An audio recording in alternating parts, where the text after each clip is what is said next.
სალამი მოგესალმებით, ვაგრძელებთ ჯონ მაკარტურის საუბრების ქართულ ენაზე ატვირთვას. ეს არის ბიბლიური კითხვები და პასუხები. შემდეგ კითხვა ძალიან აქტუალური და ძალიან საინტერესოა. ამაზე არაერთხელ ულაპარაკია ბატონ ჯონს. მაგრამ ეხლა აი ამ კითხვაზე რატომღაც, დავიცი, სამი გვერდი დამჭირდა, იმდენი ილაპარაკა და ბოდიშიც მოიხადა, რომ ეს ისეთი მნიშვნელოვანი საკითხია და საქმე ეხება ქარიზმატულ ქაოსს. წარმოიდგინეთ, ჯონ მაკარტური წერს პირველ წიგნს 80-იან წლებში, ისეთი აქტუალური გახდა და 2001 წელსაც ეს აქტუალურობას არ კარგავს. სპეციალური კონფერენციაც მიუძღვნა ამას. ისეთი ქაოსი არის 50-იანელებში, პენტაკოსტელებში და ამათი გაყოფა არ შეიძლება. ძალიან ბევრი ხო ყოფს, ხო? ეს ერთი ქარიზმატულში მოიაზრება ძალიან ბევრი, მაგრამ ყველას აქვს ეს ტენდენცია და ნახავთ ესე იგი ჯონ მაკარტური ადარებს და მეც ესე დავასათაურე. შიდსიც დაავადება ქრისტეს სხეულში. შიდსით დაავადება, მიაქციეთ ყურადღება. აი ანალოგია მე რო გავავლოთ ეს ქაოსი ზუსტად არის მართლმადიდებლობაში. თუ ბატონი ჯონ მაკარტური იყო პირველი მებრძოლი იყო, საერთოდ პირველი წიგნი მან დაწერა, რომ ესი ამხილა და შოკში მოიყვანა. ჭექაქუხილივით გავარდა ის პირველი წიგნა, ქარიზმატები. შემდეგ ამას მოაყოლა სერიალები და ბოლოს არის ეს უცხო ცეცხლი. და ამას დაარქვა კონფერენციასაც და წიგნიც გამოცა უცხო ცეცხლი და მე მგონი ქართულადაც ქალბატონ მარიკამ თარგმნა. აი ანალოგიურად ბატონი თეოფილი აკეთებს ამას მართლმადიდებლობის. ესე ქართული მართლმადიდებლობა, ანუ ცრუთმადიდებლობა, იმიტომ რომ მართლმადიდებლობა, მე უნდა აღვნიშნო ორთოდოქსია. აი ჯონ მაკარტური ხალხ სიტყვებს ხმარობს ორთოდოქსია თავის თავთან მიმართებაში და მე ამას არ ვთარგმნი ესე, იმიტომ რომ ქართველები რო არ დაიბნენ. ისმით, იმიტომ რომ ორთოდოქსს უწოდებენ, ვინც საფუძველში და ფუნდამენტალურ ქრისტიანობა იზიარებს იმათ. ანუ ჯონ მაკარტურს, რობერტ სპროულს, ესეთი პაკერს, ვერნონ მაგის და ეს ორთოდოქსებს უძახიან ქრისტიანობაში და ხო მართლმადიდებლები რო ამბობენ მართლმადიდებლო, ესენი ცრუს მადიდებლები არიან. ცრუს. და ნახეთ ბატონი თეოფილე თელი ალბათ ცხოვრება შეიძლება და დავახასიათოთ აი ამ ცრუმადიდებლობასთან მებრძოლ პიროვნებად. აი როგორც ჯონ მაკარტური პენტაკოსტალიზმთან და ქარიზმატულ ქაოსთან. პირდაპირ გაგებით ვისაც რა უნდა იმას ამბობსო. და ზუსტად ანალოგია რა აქაც მართლმადიდებლობაში და ამ ეკლესიაში. აი მოდით მოვუსვენოთ ახლა, იმიტომ დიდ დროს დაიჭერს, შეიძლება 40 წუთით, 45 წუთი, არ ვიცი, რამდენს დაიჭერს ამის ჩაწერა, მაგრამ შევეცადე რომ ყველაფერი არ მომეგლიჯა და ყველაფერი მომეტანა თქვენამდე. მე ესე დავასათაურე, ქარიზმატული მოძრაობა, პენტაკოსტალიზმი, ანუ 50-იანობა, დღეს არის ლაპარაკი, დღეს. თორე საფუძვლებში და თავიდან როგორი იყო, კიდე სხვა იყო ეს. ეს არის შიდსით დაავადება ქრისტეს სხეულში. ამე ესე დავასათაურე პირდაპირ. პასტორ ჯონ, დიდი ქალაქის გაზეთში წავიკითხე, რომ ვიღაცა ანონიმურად წერდა 50-იანალთა მოძრაობაზე და მე ამის წაკითხვის შემდეგ ჯერ კიდე გაუგნებული ვარ და შოკში ვარ. ეს ადამიანები თავიანთ თავს ჭეშმარიტ მორწმუნეებს უძახიან. აი რა ხდება ამ მოძრაობაში? წარმოიდგინეთ, როცა პიროვნება ვიღაცა ამბობს, რომ ეხლავე თუ არ გამკურნავთ, იცოდეთ მე ქრისტეს მივატოვებო. კეი შეგიძლიათ ამაზე ცოტა გვესაუბროთ ამ ქაოსზე თუ რა ხდება დღეს ამ მოძრაობაში. და იტყობა რომ იცოდა რონი, სახელი არ დაუსახელებია და ჯონი. დიახ რონ, მადლობა ამ კითხვისათვის. თქვენ ძალიან დიდ საკითხს 50-იანალთა მოძრაობის უზარმაზარ საკითხს შეეხეთ.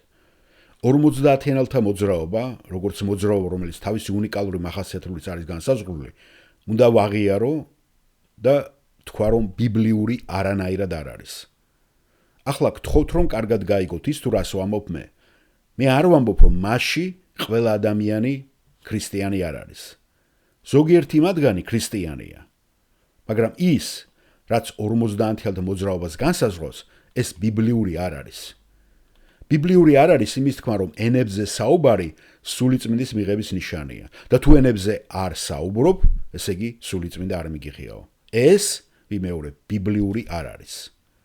ბიბლიური კი არ არის ადამიანების თვითონ წახალისებაც კი, რომ ენებზე საუბრისაკენ უბიძგო მათ. თითქოს და ეს თავისთავად რაიმე სულიერი ნიჭი იყოს, რომელიც ყველას უნდა კონდეს. ბიბლიური არ არის იმის დაჯერება, რომ ღმერთი ყველას კურნავს. ასევე ბიბლიური არის იმის დაჯერება, რომ ზოგიერთ ადამიანს აქვს განკურნების ძალა და შეუძლია შევიდეს და სულიწმინდის ძალით ადამიანები განკურნოს ან კიდე დემონების შეკრას და ამარცხოს და ეს არის თითქოს და ზებუნებრივი ძალის გამოვლენა. ასე რომ მე ვამბობ, რომ განმსაზღვრელი მახასიათებლები, რომელიც პენტაკოსტალის, იგივე 50-იანელობას, როგორც ზოგადი, მოგეხსენება ჭეშმარიტი ბიბლიურ ქრისტიანობისგან განასხვავებს და ის არ არის ბიბლიური. ამგვარად მოძრაობა განისაზღვრება ისეთი რამით, რაც არ არის ბიბლიური. მაგალითად, თუ მას რეფორმატულ მოძრაობას შეადარებდით, რეფორმატული თეოლოგია განასხვავებს ზუსტ თეოლოგიას. ის რეფორმაციას უბრუნდება და თეოლოგიის ზუსტ გაგებას ეფუძნება. ხოლო პენტაკოსტალიზმი განასხვავებს წმინდა წერილის არაზუსტ, არასწორ ინტერპრეტაციას და ყველა განმასხვავებელი ნიშანი ზუსტად არ არის განმარტებული წმინდა წერილიდან. ასე რომ თქვენ გაქვთ მოძრაობა, რომელიც არაბიბლიურად არის განსაზღვრული. და ფიქრობ, მის ცენტრში არიან უამრავი ადამიანები, რომლებიც არ არიან მოქცეულნი, ვიმეორებ, ისინი ქრისტიანები არ არიან. ქრისტესკენ არ მოქცეულან. არ შეუძლიათ მათ სახარების ახსნა ისე, როგორც ამას თქვენ დღეს მოისმინეთ აქ ჩვენთან გადაგებისას. მათ შეუძლიათ თქვან, რომ იესო მათი ცოდვებისათვის მოკვდა. ბევრი ამბობს ამას, რომ აღდგა, მაგრამ ზუსტი წარმოდგენა მათ არ აქვთ, თუ როგორ გამოიყენა ღმერთმა ქრისტეს სიკვდილი თავისი სამართლიანობის დასაკმაყოფილებლად და მორწმუნეებისთვის, რომ ეს სამართლიანობა მიენიჭებინა. მათ არაფერი არ ესმით, გარდა სახარების ძალიან, ვიმეორებ, ზედაპირული და მწირი გაგებისა. ბევრი მათგანი ადამიანები, რომლებიც ჩვენ ეკლესიაში ამ 50-იანებიდან მოვიდნენ, ხომ? ისინი ადასტურებენ, რომ ისინი უცნაური დოქტრინის ქვეშ ცხოვრობდნენ. და ძალიან ბევრი ამას არ ახმოვანებდა. მაგრამ ეს არის მოძრაობა და ეს არის ისეთი მოძრაობა, რომელიც სატანის სუვერენიტეტს აღიარებს. ქარიზმანია 50-იანელობა, ამჟამინდელი ქარიზმატული მოძრაობის განმარტებით 50-იანი ქარიზმატები, იცით როგორ არიან ერთმანეთში შერწყმული, რომ მათი განცალკევება და გამორჩევა ძალიან ძნელია. ისე აღრეულია მათში ყველაფერი. მაგალითად, ამ სისტემისათვის შეუთავსებელი იმის დაჯერება, რომ მხოლოდ ღმერთია სუვერენული, რომ სატანა ვერანაირად ვერ იქნება სუვერენული. მათ წამთ, რომ მართალია ღმერთს სურს, რომ ადამიანი გადარჩენ, მაგრამ ის არ არის სუვერენი, რომ იხსნას ადამიანები ამ საკითხში. რომ სატანა მას ხელს უშლის. ღმერთს სურს, რომ ადამიანები გადარჩენ, მაგრამ მას ეს მარტო არ შეუძლია. ამიტომ ადამიანები უნდა ცდილობენ თვითონ თავიანთი ძალებით, რომ ეს გააკეთონ. ღმერთს სურს სოფლიოში არსებული პრობლემის გადაჭრა, მაგრამ ეშმაკი ყველაფერს ურევს. ეს არის მათი გაგება. ამ მოძრაობის წევრებს ასწავლიან, როდესაც შენ ავად ხდები, ეს ეშმაკია. როდესაც შენი პატარა ბავშვი ავად ხდება, ეს ეშმაკია. როდესაც სამსახურს კარგავს, ეს ეშმაკია. როდესაც გაცნობებ, რომ გულის დაავადება გაქვს, ან კიბო გაქვს, პრობლემები გაქვს, როდესაც შენ რომელიმე შვილი გზასაც ხდება, რაც არ უნდა იყოს, ეს ეშმაკია. ამგვარად თქვენ სიტყვით სატანის უზენაესობის ქვეშ ცხოვრობთ მუდმივი შიშის რეჟიმში. და ეს მათი დოქტრინის ერთ-ერთი ძალიან არაბიბლიური ელემენტია. ამიტომ თქვენ მუდმივად ცდილობთ სატანის შებოჭვას, შეკვრას. და თქვენ ამას გასწავლიანოთ, თქვენ გაქვთ ამის უნარი. და თქვენ მუდმივად ცდილობთ დემონების განდევნას. ღმერთი პენტაკოსტალისში სხერპლი ხდება. ეს უცნაური რამ არის, როდესაც სატანის მიმართ ეს ყოვლის მომცველი შიში გუნავს. შობლები, რომლებსაც არ შეუძლიათ წესიერად ძილი, რომელიც მუდამ ცხოვრობენ შფოთვით და შიშით, რომ ეშმაკი შემოვა, ღამით მათ ბავშვს დაავადებს, ან ეშმაკი მათ სახლში შევა და მათ უნდა ილოცონ, რომ ეშმაკი და დემონები სახლიდან გამოიყვანონ და სატანა როგორ უმეს შეკრან. ხლა მიაქციეთ ყურადღება, არ გავს ეს მართლმადიდებლობაში გამეფებულ ესეთ შიშს ეშმაკისადმი? მიაქციეთ. აბა რა არის ის, რასაც აკეთებენ, ხო? იგივე ექსორციზმის სახით. კვეთებული და შემოლოცვები. რა არის ეს მართლმადიდებლობაში თუ არა ეგ? დააგრძელებს ჯონ მაკარტური, რომ ეს სრულიად არაბიბლიურია. ჩვენ როგორც მორწმუნეებს სატანის არაფრით არ გვეშინია. სატანა უკვე დამარცხებულია ჯვარზე, მორწმუნისათვის. ქრისტემ ეს უკვე გააკეთა. ჩვენ უბრალოდ ეს უნდა ვიწამოთ. გამოსulis წინში რა თქვა მე რომ თავად ღმერთმა შექმნა ბრმები, კოჭლები, ყრუები. ღვთის მტერი, რომელიც სატანაა, ის უბრალოდ არის მის მიერ შექმნილი არსება, როგორც ერთ-ერთი ანგელოზი. და ის არის მხოლოდ და მხოლოდ ღვთის სახური. არ ვიცი, ოდესმე გიფიქრია თუ არა ამაზე, რომ ეშმაკი არის ღვთის მსახური. მას მხოლოდ იმის გაკეთება შეუძლია, რის გაკეთებასაც ღმერთი დართავს. გაიხსენეთ იობის წიგნი. მისი მოქმედებისა და გავლენის საზღვრებს ფართობს უზენაესი ღმერთი ადგენს. როდესაც ის ითხოვს სატანა გახსოვთ, ღმერთი არ აძლევს უფლებას და აძლევს მხოლოდ გარკვეულ უფლებას, რომ იობი შეაჭიროს და მისი სული კი არ წაიღოს. ზოგიერთი ადამიანი ჩვენს ეკლესიაში ესეთი წარსულიდან მოვიდა. ისინი ერთხელ მახსოვს კვირადღეს რო შემოვიდნენ, გონი, როდესაც მოისმინეთ ჩემი ქადაგება ღვთის უზენაესობაზე, პირდაპირ აღიარეს, რომ ეს ყველაზე შვების მომგვრელი რამ იყო. და განთავისუფლდნენ ისინი ამ შიშისაგან, რაც კი ოდესმე გაუგიათ, რომ ისინი იყვნენ მუდმივ შიში მათი დოქტრინის გამო. იმის გარკვევა, რომ ღმერთი სუვერენი იყო, რომ ღმერთი იყო პასუხისმგებელი. ნახეთ, სრულიად ეწინააღმდეგებდა ყველაფერს, რასაც მათ ასწავლიდნენ და რასაც ისინი აკეთებდნენ. დიახ, პასტორ რონი პასუხობს, მეც გამიგია პასტორ ჯონეს. დიახ, აგრძელებს ჯონ მაკარტუ, ეს არის ამაზრზენი თეოლოგია, რომელიც ამას ამბობს. პენტაკოსტალიზმი ასევე იმის გამო, რომ დღეს ადამიანს შეიძლება ქონდეთ იგივე ნიჭი, რაც მოციქულებს აქვთ, და ამას აკეთებდნენ ბენი ჰინი და ვინც არ უნდა იყვნენ ეს ვითომ ფსევდომკურნალები. ეს ერთგვარი რაღაცა ის არის რა, ნეომკურნალია დღეს, ახალი იმითი გამოჩნდა. ორალ რობერტსი, ალენი, ჯიმი სვაგარტი, ვინც არ უნდა იყოს ის. და ბენი ჰინი ამ სფეროში თაღლითების უახლესი გამოცემაა. ეს იდეა, რომ ისინი თვლიან, რომ ადამიანებს შეუძლიათ გააკეთონ ის, რაც მოციქულებმა გააკეთეს და მათ ძალა აქვთ განუკურნონ, განდევნონ დაავადებები, ეს სრულიად აბსურდია. ეს არის დიდი ვიგინდარობა. მე გეუბნებით საკუთარი ყურით გავიგე, როცა ბენი ჰინმა თქვა, რომ თუ ვინმე გყავთ თქვენ, თქვენი ოჯახში, გარდაცვლილი, დატოვეთ მისი ცხედარი მისაღებ ოთახში, მიიტანეთ მის ცხედართან ტელევიზორი და დააფარეთ მისი ხელები ტელევიზორს.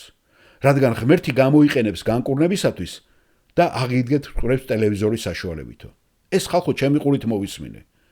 მე ვერ წარმოვიდგენია უფრო გარეწარი საქციელი ადამიანისაგან, რომელიც ვაჭრობს დამწუხრებული გლოვიარე ოჯახის წევრებით.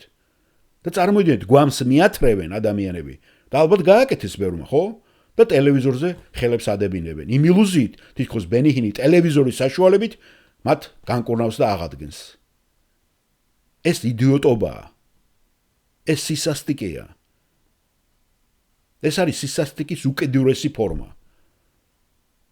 და არსებობს ეს სისასტიკე, რომელიც დღითი დღე, კვირიდან კვირამდე გრძელდება.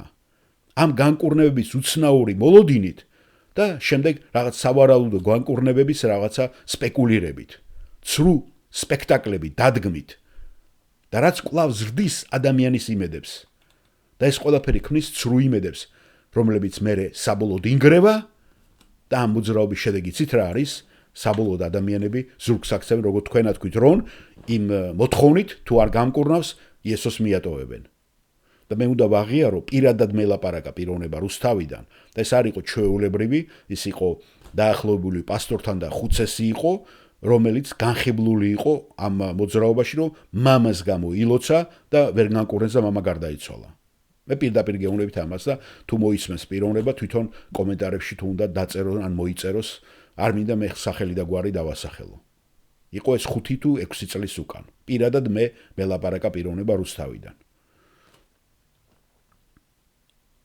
ამ მოძრაობის აგრძელებს ჯონ მაკარტური შედეგი ძირითადად არის, რომ ადამიანები უარყოფენ სახარებას, უარყოფენ ქრისტეს, რადგან არ მიიღეს ის, რაც მათ დაპირდნენ. ასე როგორც თქვი, თავად მოძრაობას განსაზღვრული ელემენტები არის ყველაფერი, რაც არაბიბლიურია, რომელიც მას იდენტობას ანიჭებს.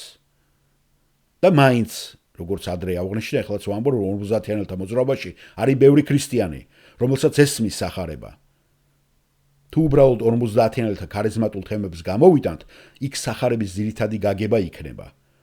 თუ მოვაშორებთ ენებზე საუბარს, თუ მოვაშორებთ განკურნებებს და ასეთ რაღაცა სიზმრებს და რაღაცებს, თუ გავწმიდავთ, მაშინ დაგვრჩება ძირითადი სწორი გაგება სახარებაზე. ამიტომ მე მჯერა რომ ზოგიერთი მათგანი ქრისტიანია. უფალმა იცის რამდენი, მაგრამ ჩემი ვერწმენით აბსოლუტური დიდი უმრავლესობა ქრისტიანი არ არის ამ მოძრაობაში. ასევე ის ადამიანები, რომლებიც ამ ვაჭრობას ახორციელებენ და ეწევიან განსაკუთრებით მედიაში, ტელევიზიაში, ესენი რომ არიან მატყუარები და ძალიან ეფექტურები. იმიტომ რომ $1,000,000 იზიდავენ. აი მხოლოდ ერთმა ასეთმა ქადაგებელმა T-Day Jakes-მა, ხო? T-Day Jakes-ი, მე რაც ვიცი, ეს არის შავკანიანი აფრიკელი, რომელიც არის ყველაზე მდიდარი. ჯერ მარტო 2001 წელში ამბობს, ხო? ამბობენ რომ ეს მილიარდელია. ერთ წელშიო ამბობს ჯონ მაკარტური, ერთ წელში გამოიმუშავა $63 მილიონი. და ისინი ამ გარკვეული სასოწარკვეთილებით ადამიანის საწვრთნელები ვაჭრობენ. და სწორედ ამიტომ თქვა იესომ, როდესაც 70 კაცი გაგზავნა, გახსოვთ, წადით, გაანკურნეთ, მაგრამ ფული არ აიღოთო. უსასყიდლოდ მოგეცათ, უსასყიდლოდ გაეცით. თუ შეგიძლია ადამიანის განკურნება, შეიძლება მყისიერად გამდიდრდე. მყისიერად დიდდებიან ადამიანები, რომლებსაც არ შეუძლიათ განკურნება და ამტკიცებენ, რომ თითქოს და შეუძლიათ. ასე რომ არსებიდა თუ თქვენ ყველა ამ ხაფანგებს გაიაზრებთ, ეს არის ძალიან დიდი საშიშროება, რაც არის ამ მოძრაობაში. მაგრამ არიან იქ ისეთები, ვინც სახარისებულ ჭეშმარიტება ესმით. მე ვფიქრობ, რომ სადღაც არსებობს მორწმუნეთა ნამდვილი ჯგუფი, რომელიც არ უნდა აგვერიოს იმ მოძრაობაში, რომელიც სავსეა ინტრიგანებით, მეოცნებებით, თაღლითებით, შარლატანებით, დამახინჯებული თეოლოგიით, ცრუმასწავლებლებით, რომლებიც სარგებლობენ ამბებითა გაჭირვებებით და იმ ადამიანთა, რომლებიც მართლაც გულუბრყრილოები არიან და არ ესმით კარგად სახარების არსი. სიტყვიერი რწმენის მოძრაობაში, ეს არის მოძრაობა სიტყვიერი რწმენა. Word faith ესე ქვია მე მგონი. არის სერიოზული, ძალიან სერიოზული დოქტრინალური გადაცდომები. ფრედ პრაისი, კენეთ კუპელენდი, კენეთ ჰაგინი, მერლინ ჰიკი, ჯოის მეიერი. ჯოის მეიერი იცით ხომ, ქართულადაც ითარგმნება და კენით კუპელენდიც ჩამოთრეულა უკვე საქართველოში მაგათი ესენი რაღაც განშტოებები. რომლებსაც აქვთ ძალიან დამახინჯებული, გზასაცდენილი შეხედულება ქრისტეს ბუნებაზე. ისინი ამბობენ, რომ ჯვარზე იესო ცოდვილი გახდაო. ის ჯოჯოხეთში უნდა წასულიყო და 3 დღის განმავლობაში ეტანჯა თავისი ცოდვებისთვისო. შემდეგ კი მამამ გამოუშვა იგი ჯოჯოხეთიდან და სწორედ მაშინ აღდგაო იგი. ანუ ხალხო, მათ იესო ცოდვილად აქციეს, რომელიც ცოდვებისთვისაც თურმე უნდა დასჯილიყო. და ეს არის ქრისტეს უცოდულ ბუნებაზე, ამ დოქტრინაზე ყველაზე საშინელი შეტევა. ასევე კენეთ კუპელენდი არის ის, ვინც თქვა, რომ იესო არ იყო სრულად 100% ღმერთიო. ასე რომ გადახრები, დამახინჯებები ყოველთვის არსებობს. და რა თქმა უნდა, ეს მოძრაობა განისაზღვრება მისი გამოცდილებებით, თავიანთი ტრადიციებით და ამყარებენ აქცენტს ადამიანურ გამოცდილებებზე და იმ ფენომენებით, რომ ისინი არასოდეს არ უმკლავდებიან და არ გაწმინდავენ თავიანთ მოძრაობას ამ გადახრებისაგან. ანუ არავინ არ აკონტროლებს მათ.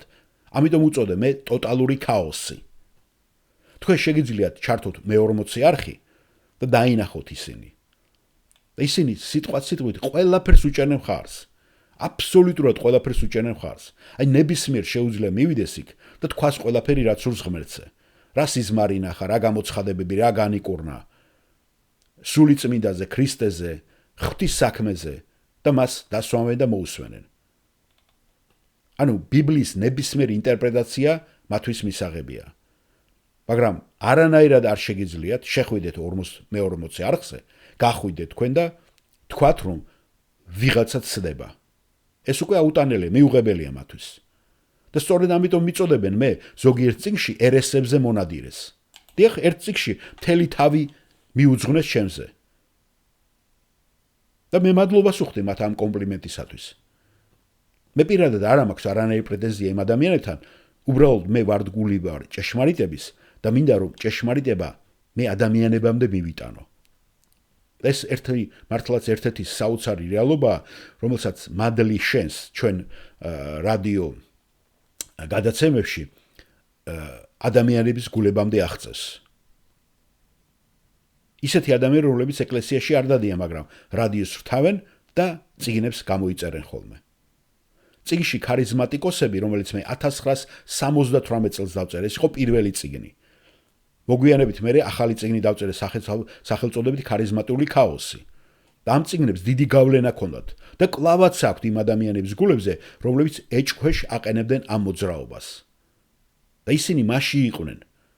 და ისინი ეჭქვეშ აყენებენ მათ იმ მოძრაობის რეალობას.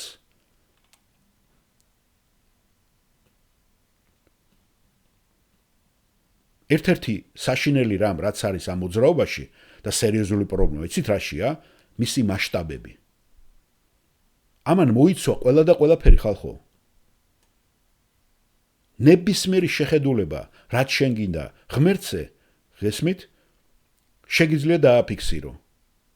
თუ უბრალოდ იტყვით, რომ უფალმა გითხრათ, ან ეს უფალმა გამოგიგზავნათ და ხმა გესმით უფლის და ქონდათ ხილვა, გესმით ხმები, რომ ანგელოზე მაგითხრეს, თუ გაქვთ რაღაცა ესეთი სულიერი გამოცდილება, ან განიცდით რაიმე ზებუნებრივ მოვლენას. ისინი ყველა თქვენ მიგიღებენ, დაგსვამენ ტელევიზორში და გალაპარაკებენ. ეს მოძრაობა მიგიღებთ, რაც არ უნდა უცნაური იყოს თქვენი თეოლოგია. მახსოვს, როდესაც მენიჰინმა პირველად დაწერა თავისი პირველი წიგნი, სახელწოდებით დილა მშვიდობისა სულიწმინდა. გონი ასე იყო. წიგნში მას სამების 9 წევრი ყავდა შეყვანილი. ახლა გასაგებია ეს ინგლისურადაც კი არ არის გაწყობილი. სამების 9 წევრის სკოლა. შეიძლება კონდეს ორმაგი კვარტეტი პლუს 1, მაგრამ არ შეიძლება კონდეს სამება 9 ადამიანით, 9 პიროვნებით. მაგრამ წიგნში მას სამების 9 წევრი ყავდა. მამას 3 ნაწილი, 3 პირი ძეს და 3 პირი სულიწმინდას. სულ 9.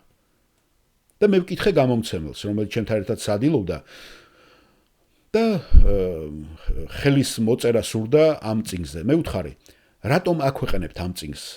რატომ გამოაქვეყნეთო? და მან ურწმუნო მზერი შემოხედა.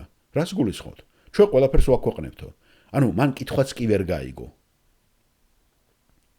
მან ისიც ვერ დააკავშირა ჩემასთან, თუ რას გულისხმობდი მე. ჩვენ ყველაფერს ვაქვეყნებთო. და მე ვიტყოდი, რომ ეს იყო თითქმის რეალობა 50-იანთა მოძრაობასთან დაკავშირებით. უბრალოდ დღეს საზღვრები უკვე გარღვეულია, აღარ არსებობს. ზღვარი აღარ არსებობს. ეს არის, მე როგორც ვახსენე ადრე და ვიმეორებ. ეს არის ინფექცია ქრისტეს სხეულში, რომელიც ძალიან სწრაფად ვრცელდება. ეპიდემია. ეს არის ერთგვარი სულიერი შიდსი. შიდსი არასაკმარისი იმუნური სისტემაა და ეს კლავს ეკლესიის იმუნურ სისტემას. 50-იანთა ქარიზმატული მოძრაობა კლავს იმუნურ სისტემას, რადგან ცოდვად აქცევს მათი თეოლოგიის ეჭქვეშ და მათ თეოლოგიას ეჭქვეშ აყენებს. ხედავთ, შეცდომა შეუძლია გადარჩეთ მხოლოდ მაშინ, თუ სიმართლე არ გაიმარჯვებს. და ეს ერთ-ერთი გზაა. შეცდომა შეუძლია გადარჩეთ მხოლოდ მაშინ, თუ სიმართლე ვერ გაიმარჯვებს. ჭეშმარიტება ვერ გაიმარჯვებს. და როგორ უნდა მოიშოროთ სიმართლე გზიდან? თქვენ უნდა გააჩუმოთ ის ადამიანები, ვინც ამ ჭეშმარიტებას საუბრობს და ქადაგებს.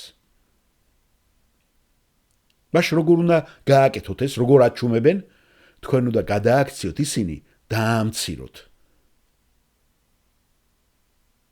ის ადამიანები, რომლებსაც აქვთ ეს გამჭრი ახობა, კრიტიკული აზროვნება, ის ადამიანები, რომლებიც სიმართლეს ამბობენ და ბიბლიაზე ყოველთვის ხაზს უსვამენ, თქვენ უნდა გადააქციოთ ისინი ცუდ პიროვნებებად, დააკნინოთ, არასულიერებად.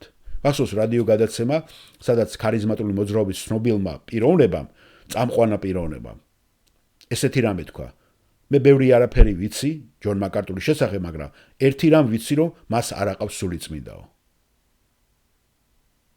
ეს იყო ძალიან დიდი რადიო თოქ-შოუ.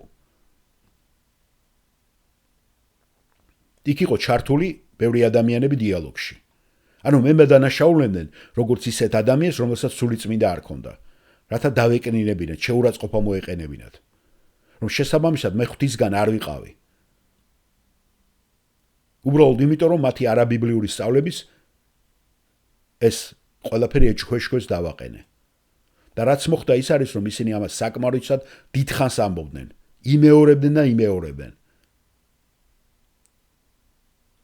ისინი, ვინც ევანგელიზმის მეინსტრიმში უბრალოდ კრიტიკოსებდა თავდასხმით, გაჩუმებით, ცდილობენ ამის მიღწევას. და ბევრი ადამიანი, უმეტესობა, უბრალოდ ერიდება მათთან დაპირისპირებას. მე შემიძლია მაგალითი მოგიყვანო 19 წლის წინ, ფიქრობ ეს დაახლოებით 80-იანი წლები იყო, რაც დავწერე ქარიზმატიკოსები, რომელიც გამოსვლისთანავე ნამდვილი აფეთქება იყო. ეს იყო პირველი წიგნი, რომელიც ნამდვილად გადამწყვეტად ეხებოდა ამ მოძრაობას და პრობლემებს ამ მოძრაობაში. და ის უბრალოდ ჭექახუხილივით გავარდა. მაგრამ ეს ნამდვილად მნიშვნელოვანი განცხადება იყო და იმ დროს იყო ესეთი ჟურნალი, ყოველთვიური.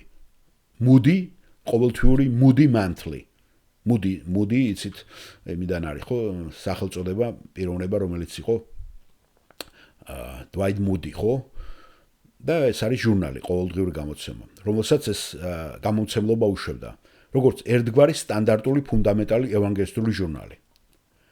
და ამ ჟურნალში იყო ნახსენები, რომ ეს ძალიან მნიშვნელოვანია, რომ გვინდა წიგნის აუცილებლად გამეორება და სერიალიზაცია. ესეთი იყო მათი კომენტარი. ჟურნალი იღებს წიგნს, ყდას აკრავს ჟურნალის გარეკანზე, რომლის ტირაჟიც არის, რა ვიცი, ალბათ შეიძლება 150,000 გამომწერი ყავდეს და უკეთებს ერთგვარ რეკლამას. და აი ამას, როცა გაუკეთეს სერიალიზაცია და რეკლამა, ეს წიგნი 50%-ით გაიყიდა უფრო მეტი. და ასევე ჟურნალის გამომწერებიც გაიზარდა 225,000-მდე. უზარმაზარი გამოხმაურება მოყვა მაშინ ამ წიგნს ქარიზმატებს. ამ წიგნში ამ საკითხზე პირველი თავდასხმა იყო. და მუდის გამომცემლობა მაშინ ამას ამბობდა. ამას მოსმენა ჭირდება და ეს არის სწორი გამჭრიახობა. მაგრამ იგივე გამომცემლობა დღეს უკვე თუ თქვენ Grace to You-ში ქარიზმატულ მოძრაობაზე რაიმე ნეგატიურს სიტყვით ხომ? Moody Broadcasting Network-ი მას ეთერიდან ამოიღებს. ესე იგი იგივე გამომცემლობის უკვე რადიოისა ჩვენს ჩანაწერებს, აუდიო პროგრამებს, როცა ჩვენ კრიტიკულად რამეს ვიტყვით, ისინი აღარ ამოვა. ხედავთ რამხელა ცვლილება უკვე? როგორ განიცადა ცვლილება? გარკვეული პერიოდის განმავლობაში ნახეთ, გადატრიალდა უბრალოდ. გადატრიალდა შეხედულება. იმიტომ რომ ჩვენ ძალიან გვაკრიტიკებდნენ, როგორც უსიყვარულო, ერესზე მაძიებლებს, ეკლესიის გამყოფებს, გამხლიჩავებს. ამიტომ ისინი სიტყვით საკმარისად დიდხანს ხმამაღლა ყვიროდნენ, რომ ხალხი გაეჩუმებინათ და მეინსტრიმში შეაღწიეს და ახლა ისინი კვარნახობენ, თუ რა არის პოლიტიკურად სწორი ევანგელიზმი ფორმალურად. და როგორ პოლიტიკაშიც გაერვინენ ისინი. დიდი თანხებით, დიდი ფინანსებით და თუ შენ ამაში არ დაუბრჭენ ხარს, არ გაწევრიანდები კოალიციაში მათთან, არ ჩამოაყალიბებ რაღაცა კავშირებს მათთან, ხო? შენ უკვე აუტკასტი ხარ და გარიყული ხარ. მარგინალიზაციას მოახდენ იმ წუთში შენსაც. და ახლა როდესაც ევანგელიზმი თეოლოგიურად ასე შერბილებულია, როცა ჩვენ გვაქვს პირდაპირ გაგებით ვამბობ, სულიერი შიდსის შემთხვევა, ეს იმუნური დეფიციტი, რომელსაც არ შეუძლია ბრძოლა ცდომილებასთან. ჩვენ არ შეგვიძლია დაავადებების, თეოლოგიური დაავადებების შემოდინების შეჩერება. აი ეს არის დღევანდელი რეალობა. უკანასკნელს ღვთის გახსნილობა ქვია და მე გადავუხვევ ახლა თემიდან, მაგრამ ერთი წუთით ეს აუცილებლად უნდა გაგიზიაროთ. თქვენ ამის შესახებ კითხულობდით. ეს არის უკანასკნელი ადგილი, სადაც შეგიძლიათ თქვენ თავდასხმა გააკეთოთ. და ისინი უკვე თავს ესხმიან სულიწმინდის პიროვნებას, თავს ესხმიან ქრისტეს პიროვნებას, თავს ესხმიან სახარებას და წმინდა წერილის ავტორიტეტს. გამოცხადებების, ხილვების, სიბრძნისა და ცოდნის სიტყვების დამატებით. როდესაც ჩვენ ამატებ წმინდა წერილს, ეს წმინდა წერილზე თავდასხმა არის. ახლა მათ შექმნეს ნაყოფიერი ნიადაგი ღმერთზე ტოტალიტარული თავდასხმისათვის, რომელიც საკმაოდ მძიმე ადგილებიდან მოდის. ადაღლუმს ხელმძღვანელობს ჟურნალი Christianity Today, რომელიც ღმერთის პიროვნებას კითხვის ნიშნის ქვეშ აყენებს და ძალიან ღია კლიმატს პოულობს ამისათვის. ღმერთის ახალი შეხედულება ის არის, რომ ღმერთი თითქოს არ არის სუვერენული. ღმერთი არა მხოლოდ არ ვერ განსაზღვრავს მომავალს, არამედ ისიც კი არ იცის თუ რა არის ეს. რომ ღმერთი მომავლის შესახებ ისეთივე უცოდინარია, როგორც თქვენ. მას მომავალზე დაახლოებით იმდენივე კონტროლი აქვს, რამდენიც თქვენ. ასე რომ შენ შეგიძლია განსაზღვრო შენი მომავალი. და ეს არის ღმერთის ხელახალი განსაზღვრა. და რამდენიმე დღის წინ ვიღაცას მე უთხარი, ეს საბოლოო დასასრულია მეთქი და იესო მალე უნდა მოვიდეს მეთქი. ეს უკვე საშინელებაა. კატასტროფაა. სათხამ უნდა წახვიდე, როცა შენ ღვთის ბუნებას ებრძვი. ახალ წიგნში მაქვს თავის სახელწოდებით რა დაემართა რეფორმაციას. ერთი თავი მე დავწერე, მეორეს დაწერა რობერტ სპროულმა და მალე გამოვა ეს წიგნი. სპროული თავის თავში ესეთ რამეს ამბობს. თუ გინდა ქრისტიანი უწოდო საკუთარ თავს და ამ დროს შენ ღმერთზე არასწორი წარმოდგენა გაქვს, ჩათვალე რომ წარმართი ხარო. ანუ შენ ახარ წარმართი, როცა შენ ღმერთზე არასწორი შეხედულება გაქვს. და ეს არის კერპთაყვანისმცემლობა.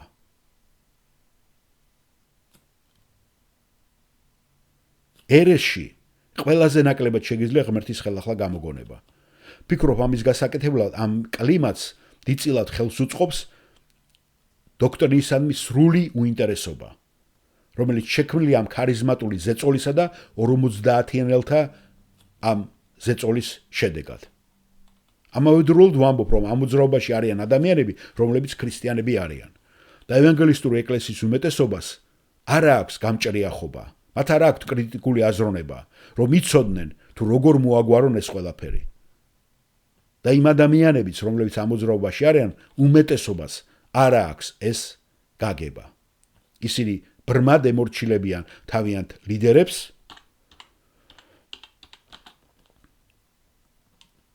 როგორც ოსია წინასწარმეტყველი ამბობს, როგორც ხალხი თავიანთ ღუდლებს. მათ არ შეუძლიათ ამაზე ამაღლება, ამიტომ უბრალოდ იღებენ ამას ზამზარეულად. მაგრამ გულში ისინი ნამდვილად ენდობიან ქრისტეს თავიანთი ხსნისათვის. რა თქმა უნდა, ამ მოძრაობაში არიან ნამდვილი მორწმუნეები.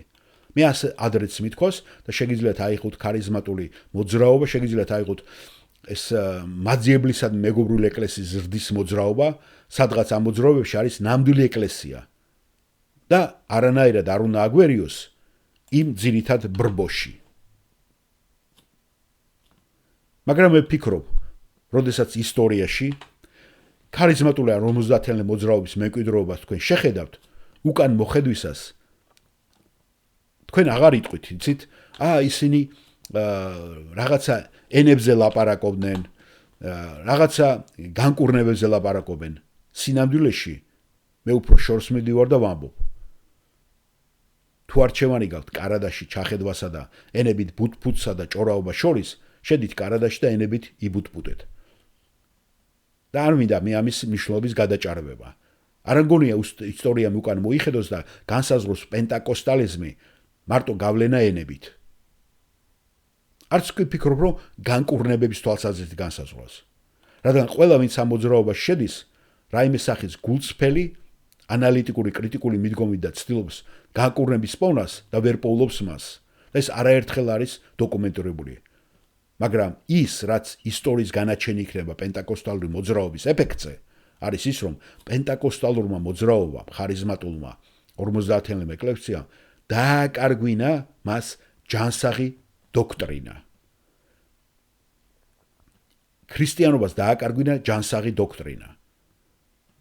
და აღარ აქვთ მათ სურვილი ჯანსაღი დოქტრინის არსებობისა. ეს იქნება მათი დამახასიათებელი და როცა მოიხედავენ ისტორიაში და შეაფასებენ ესე.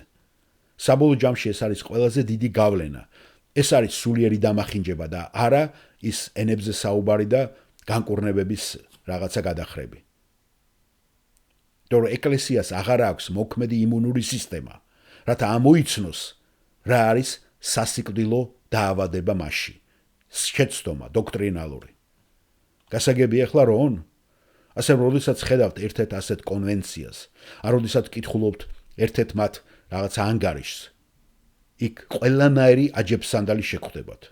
იქ არის ყველაფერი. ასე რომ უნდა ვიყოთ ფრთხილად და შევინარჩუნოთ ჩვენი კრიტიკული აზროვნება.